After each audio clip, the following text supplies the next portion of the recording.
আসসালামু আলাইকুম এভরিওয়ান, কি অবস্থা সবার, কেমন আছেন সবাই? সো আজকের ভিডিও ডিফারেন্ট। আজকে সাডেনলি আমরা নোয়াখালী যাচ্ছি।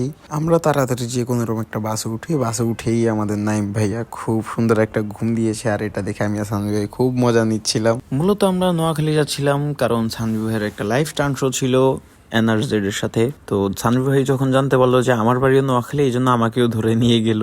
দেন আমরা নোয়াখালী যে নামার পরে আমাদেরকে রাহাত ভাই পিক করলো। পরে আমরা বেশি দেরি না করেই চলে যাই, কারণ আমাদের কালকে সকাল সকাল উঠতে হবে। সকাল সকাল এসে দেখি যে আশিম ওর এক্সস্ট চেক করতেছে, আর এর মাঝখানে রাহাত ভাইরাও চলে আসে, যার কারণে আমরা বের হয়ে যাই ফেনীর উদ্দেশ্যে। আর মূলত আজকে লাইভ স্টান্ট শোটা হবে ফেনীতে, আর এই শোটা অর্গানাইজ করছে সিএফ মোটো। আমরা 4টা বাইক নিয়ে মজা করতে করতে চলে যাই ফেনীতে। এর মাঝখান দিয়ে আমাদের 2টা বাইক একটু পিছিয়ে যায়, যার কারণে আমরা বাকি 2টা বাইক আমরা একটু স্লো হই।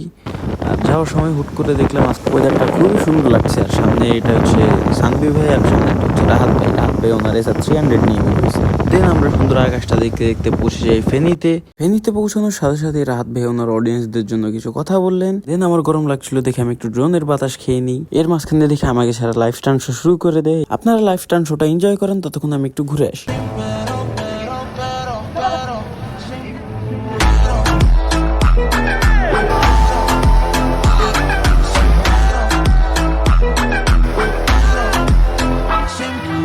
ফেনীর মানুষ থেকে আমরা এত পরিমাণ ভালোবাসা পাবো যেটা আমরা কখনোই আশা করিনি, এবং থ্যাঙ্কস টু সিএফ মোটো যারা এত সুন্দর একটা ইভেন্ট অর্গানাইজ করছেন।